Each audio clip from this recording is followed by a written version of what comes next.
Finalmente, chegamos ao momento máximo desta noite, e eu tenho a honra de passar a palavra ao Dr. Luiz Rodrigues Santos, que irá então prosseguir a palestra sobre o tema A Solução dos Conflitos de Interesses no Mercosul.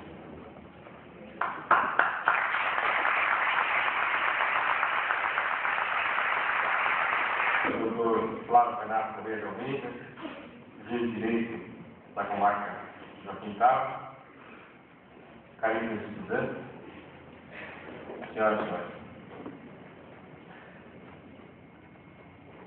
Eu me sinto absolutamente à vontade aqui hoje, porque, embora seja a primeira vez que venha a Jacarezinho e a essa faculdade,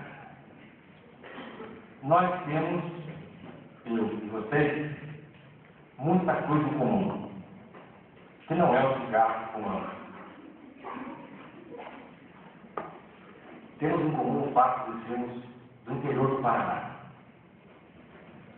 e que sofremos com as dificuldades inerentes à condição de pessoas de fora da capital. É da nossa cultura subdesenvolvida aquilo que eu costumo chamar de a ditadura das capitais. Não é a ditadura do capital, mas a ditadura das capitais. As capitais, pelo seu desenvolvimento científico, cultural, econômico, continuam mantendo, de certa forma, a pretensão de deter o monopólio do saber, de deter o monopólio político, o monopólio do poder e assim por diante. Mas, em que pese essa disposição facilmente constatada em todos os estados da federação e em todos os países subdesenvolvidos, nós estamos aí. Nós existimos como pessoas de longe da capital, porém dispostas, com as limitações que a sua condição física, seu ambiente causa, seguir o caminho da ciência, seguir o caminho do direito, seguir o caminho do estudo, seguir obtendo aprovações em concursos, como acabamos de dizer, enfim, rompendo com esse ciclo tão perverso que faz com que, frequentemente, aquilo que vem do interior seja pouco valorizado. Eu gosto muito de música e tenho além de Tom Jobim e Guilherme Arantes, uma predileção muito grande por Milton Nascimento. E uma das músicas que me chama muito a atenção, nesse particular, é aquela em que ele diz que o Brasil não é só litoral, que ficar de costas para o Brasil e de frente para o mar não vai fazer desse país uma grande nação. E, na verdade, é no interior que está a produção, que está a força produtiva, mas também é no interior que está a capacidade intelectual do Brasil. Nós temos que romper de vez com essa divisão absurda. As capitais têm o saber e o poder, e o interior tem a força produtiva. Por quê? Quem disse que nós temos apenas que produzir e não podemos opinar? Quem disse que temos apenas que produzir e não podemos exercer o poder e demonstrar o saber? Então, por isso eu me sinto à vontade, porque sou, como vocês, um sujeito do interior. E disposto a romper com essas ridículas tradições, nem sempre expressas, mas sempre presentes, no caso do Paraná, inclusive. Eu sou professor de processo civil. Vocês devem ter percebido pela leitura do currículo que o pouco que eu fiz na vida de matéria de magistério, eu fiz na área processual. E tem um negócio perdido ali que o professor deu, falando que eu fui professor de direito constitucional no curso de especialização. Eu fui professor de direito constitucional processual. A emenda da disciplina referia-se aos aspectos processuais da Constituição. Então, de fato, eu sou um ser processual. Por que falar então do Mercosul?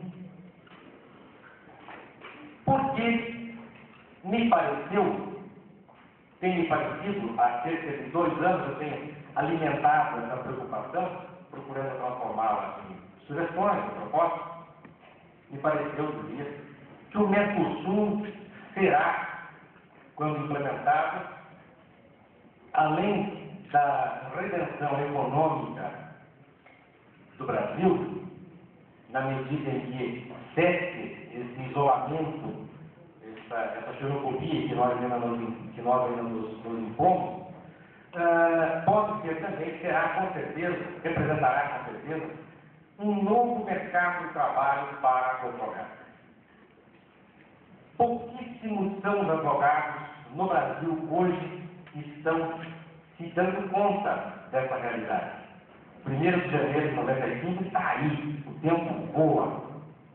E em 95 estará, salvo um tropeço ocasionado pelas dificuldades econômicas brasileiras, mas estará implementado definitivamente o projeto Mercosul.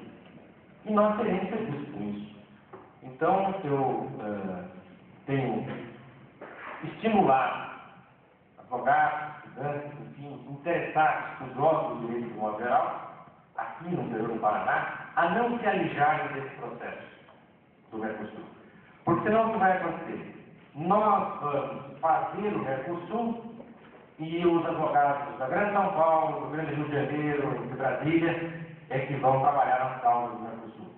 Então é preciso que a gente também acorde que isso não é apenas um requinte histórico ou apenas uma firula do conferencista. Não, é um tema meio esquisitinho, então talvez desperte atenção e ninguém durma. Não, é um tema que efetivamente proporciona condições da abertura de um novo e promissor mercado de trabalho para os advogados. Pelo menos na ótica, na minha ótica, na ótica com a qual eu estou me enxergando nessa problemática da união dos 4 estados do Cone Sul, excluindo o Chile. E também porque eu estou cursando o doutoramento em Direito e acabei nesse primeiro semestre escolhendo entre uma lista de temas que havia para trabalhar com pesquisa durante o semestre, acabei escolhendo a questão do Mercosul e algumas de suas implicações jurídicas. Algumas, são N as implicações. E isso então me estimulou, de fato, a trazer esse tema para cá, para a gente poder conversar e discutir um pouco sobre ele. O Mercosul tem sido muito criticado. A Folha de São Paulo, de poucos dias atrás, trouxe um quadro com expectativas pouco otimistas, tanto de brasileiros quanto de uruguaios, paraguaios e argentinos, em relação ao Mercosul. Coisa de país pobre mesmo, que não acredita nem na possibilidade de crescimento que tem pela frente. Mas, apesar disso, ele está aí, e apesar das críticas também dentro do Brasil. Existe uma indisposição generalizada nos estados do Norte e Nordeste, interessante que já pude observar isso, em relação ao Mercosul. Talvez pelo uso da palavra Sul, porque está ocorrendo, infelizmente, estão ocorrendo vários movimentos desagregadores da federação, que são indesejáveis, do meu ponto de vista, e a expressão Mercosul tem então chocado um pouco alguns mais apoios e menos argutos na interpretação. O próprio governador Antônio Carlos Magalhães, numa entrevista que eu tive a infelicidade de ouvir, e assistir, referiu-se ao Mercosul, substituindo a letra C pela letra D, chamando-o, portanto, de Mercosul, numa alusão pouco cavalheiresca àquilo que pretende ser o mercado comum. Além dessa expectativa negativa, há uma expectativa positiva, ou pelo menos expectativa, curiosidade de saber, afinal de contas, o que vai ser o diabo do Mercosul.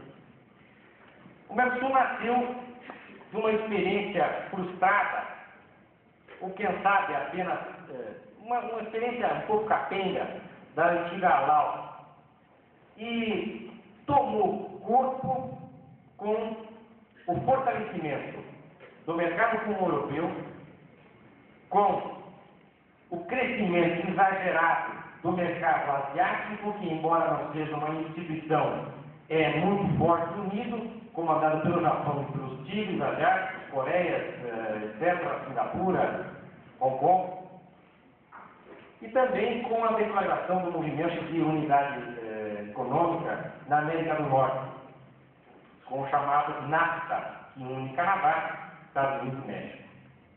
Com exceção da África e de algumas regiões conturbadas do Médio Oriente, restava a América Latina fazer alguma coisa nesse sentido, já que Europa, Ásia, Extremo Oriente e América do Norte tratavam de mexer os seus pauzinhos, mais especificamente no caso do Japão, vai bem a expressão, para implementar mercados comuns.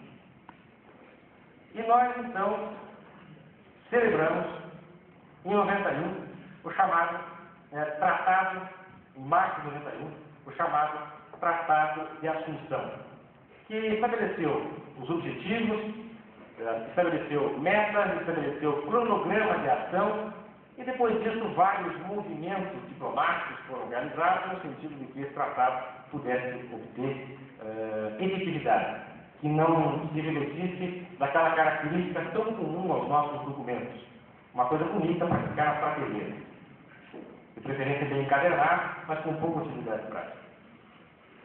No nosso caso, no caso latino-americano de modo geral, e especificamente no caso brasileiro, a implantação de um mercado comum, que significa eliminando barreiras alfandegárias entre os 4 estados, é sem dúvida uma experiência que me parece desafiadora. Até porque nós estamos acostumados, isso é um ganho histórico, àquela pasmaceira da defesa intransigente da soberania. As ciências sociais, olha, até as ciências biológicas, viu, são mutáveis hoje. Eu tenho a impressão que, com exceção da matemática, até mesmo a física é mutável. Existem conceitos que alguns grandes físicos, verdades físicas que foram derrubadas no momento em que houve o surgimento de uma nova verdade. Na medicina também. Há algum tempo atrás, era a segunda dor de garganta que a criança tinha, cortava as amígdalas.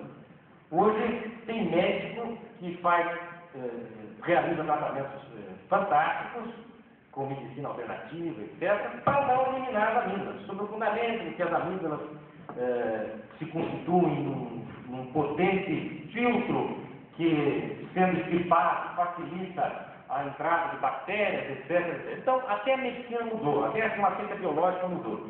E as ciências sociais não podem ficar baratas, elas têm que acompanhar a mudança da sociedade. Quem sabe até dirigir a mudança da sociedade. Mas nós ficamos ainda apegados ao conceito de soberania. Me parece que esse conceito hoje precisa ser revisitado, precisa ser visto com olhos, e vou usar uma expressão aqui que ficou meio esquisita, porque foi muito usada por alguém que não deixou saudade, com olhos da modernidade. Invariavelmente, essa história da defesa da soberania, ou é uma coisa absolutamente ridícula, movida por sentimentos emocionais, puramente emocionais, a minha parte, bate no peito e não faz nada por ela. Ou então, é uma camuflagem para propósitos menos normalmente vinculados à manutenção do oligopólio. Bom, eu tenho lucro, logo eu não abro, porque se eu abrir eu tenho que dividir o lucro.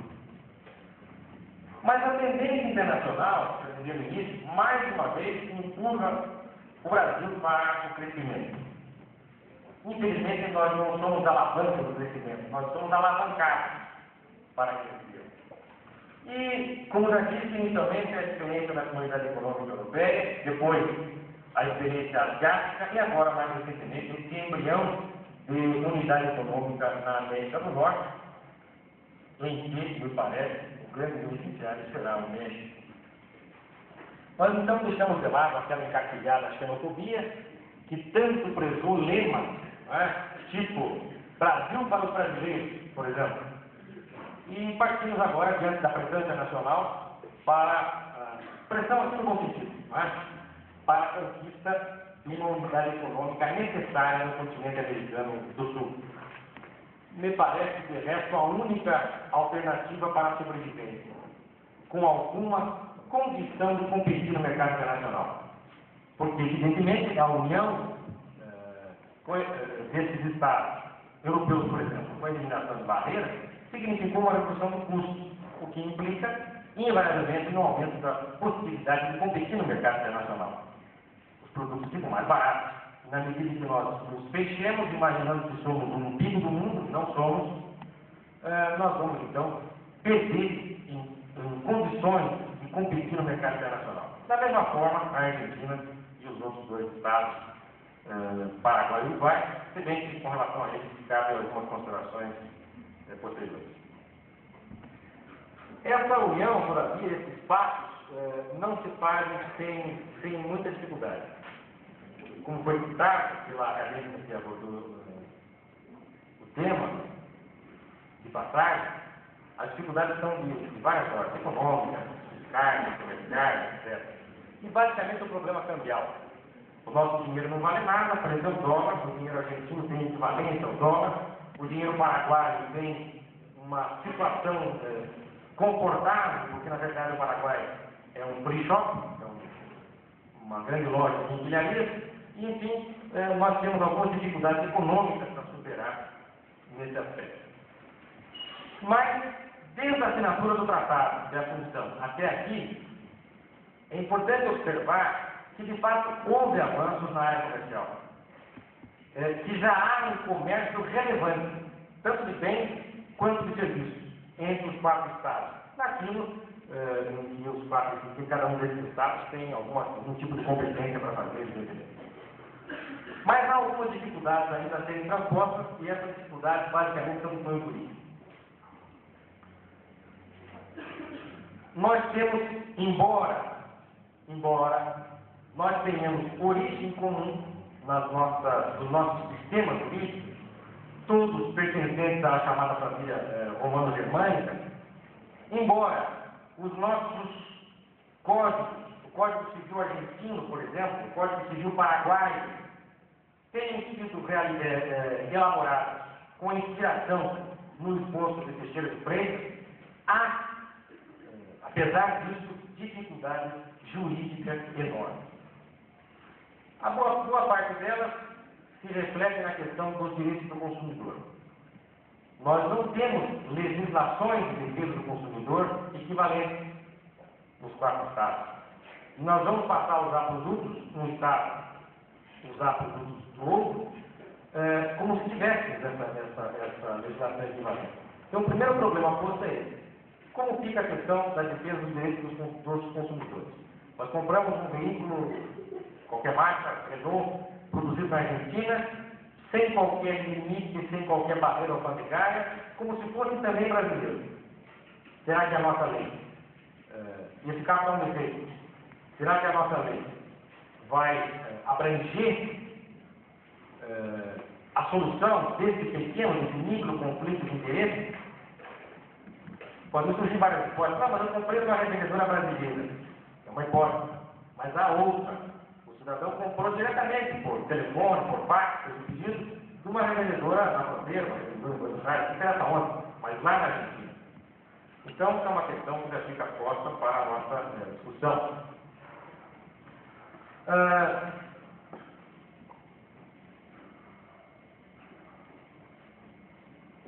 Há outro aspecto interessante que me parece que deva ser lembrado antes de partirmos para o desenvolvimento específico do tema.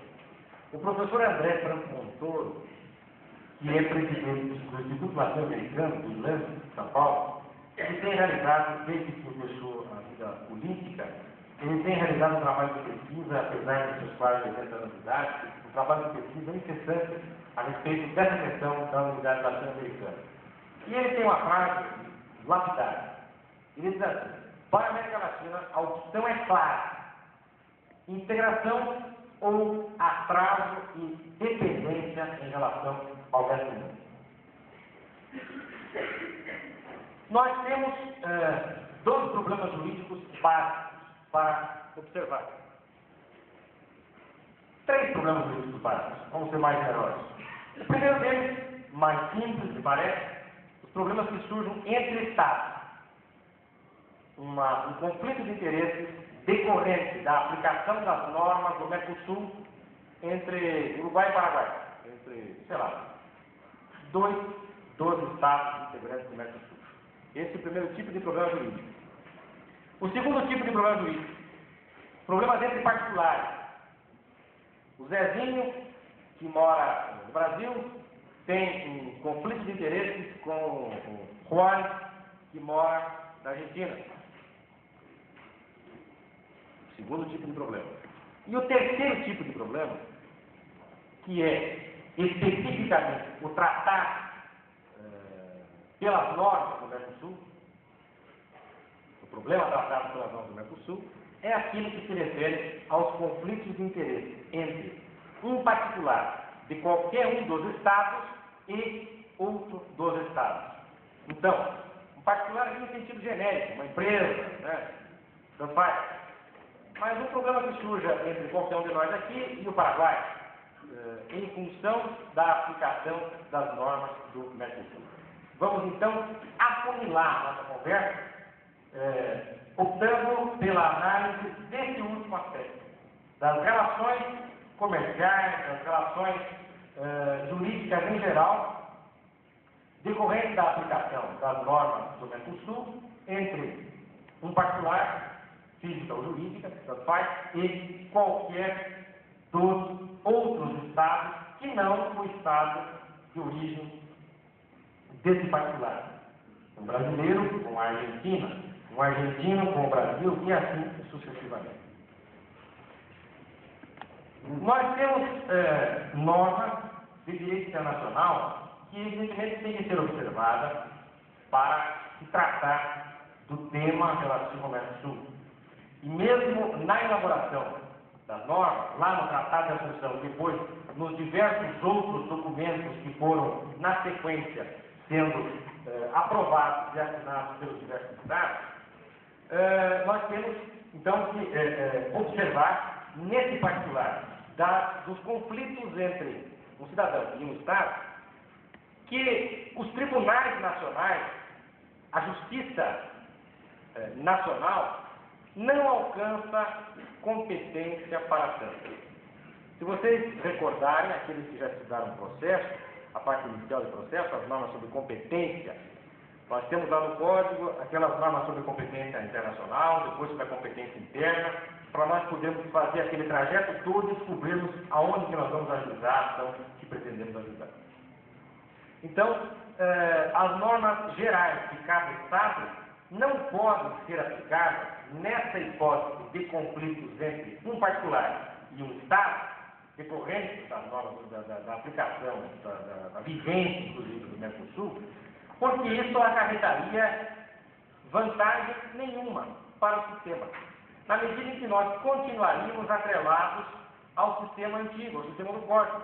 Então, dá para supor que de nada adiantaria, ou pouco adiantaria, nós removermos uma série de barreiras de diversos tipos, se não pudéssemos contar com um sistema mais ágil para a solução dos conflitos de interesse. O sistema do Código, que não é igual ao sistema do Código argentino, ou do Código uruguaio, ou das normas adotadas no Paraguai, evidentemente não pode prevalecer. Embora nós tenhamos no nosso Código um precedente que serve como exemplo, que é o chamado juízo arbitral. Dá para tirar, então, como primeira conclusão, que a arbitragem internacional será o mecanismo a ser utilizado para a solução dos conflitos de interesse decorrentes do Mercosul. Isso, inclusive, está bem claro no próprio texto, nas normas internacionais decorrentes do Tratado de Assunção. Mas, afinal de contas, o que é a tal arbitragem? A arbitragem me lembra campo de futebol. Dá uma pista para um, invariavelmente aquele que tem menos fôlego para correr fica passivo. Um mais responsudo, ou então um mais curioso, que gosta de dar porrada mesmo sem muita justificativa, fica com o instrumento do poder, que é o apito. E, evidentemente, que essa matéria não pode ser tratada dessa forma. A arbitragem aqui refere-se a um mecanismo preconizado pelo direito internacional, antigo, mecanismo antigo, com origem romana e que agora está sendo tipificado, sendo olhado com mais carinho pelos juristas brasileiros, até pela necessidade. Já no direito romano havia previsão do direito do método orbital para a solução de controvérsias. Há quem afirme que a arbitragem surgiu antes mesmo da jurisdição, o que não deixa de ter grande lógica, um raciocínio absolutamente lógico. Na medida em que surgiam conflitos de interesse, pequenos conflitos entre dois vizinhos, por exemplo, e que restavam sem solução, se recorria ao árbitro. Se buscava alguém mais experiente, mais sábio, mais confiável, mais calmo, os critérios mais diferentes possíveis. E se confiava a esse sujeito a solução dos conflitos de interesse. Aliás, a gente precisa acostumar a gravar essa ideia de conflito de interesse. E aqui um parênteses aberto e fechado. Que eu morro de medo de fazer com o professor meu, sempre abri e jamais fechou um parênteses. A gente tem que adivinhar onde fechar. Mas, então, entre parênteses, a gente tem que observar essa questão dos conflitos de interesse. Nós temos um péssimo hábito de imaginar o conflito de interesse sempre como uma coisa boa, uma coisa importante de acordo com a nossa ótica, com os nossos valores, inclusive com a nossa ótica econômica. Na ocasião, um aluno perguntou por que é mais importante um conflito de interesse entre aquele sujeito que tem uma bicicleta, patrimônio 100, o percentual 100 do seu patrimônio está representado por uma bicicleta, e fica sem ela, e aquele sujeito que tem